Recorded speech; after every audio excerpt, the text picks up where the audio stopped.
Sneeze flirt fail, smiley face emoji, cat emoji.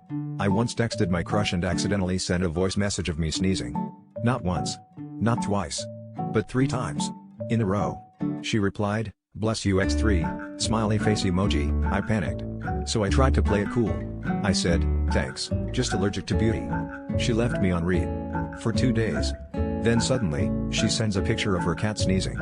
With the caption, "He's allergic to compliments too." I didn't know if it was a burn or a flirt. So I said, "Tell him we should hang out sometime." She replied, "You are the cat?" Moral of the story? Never trust your sneeze around your crush. And definitely don't flirt with cats. Follow me for more embarrassing life stories. Embarrassed smiley face emoji, cat emoji, speech bubble emoji.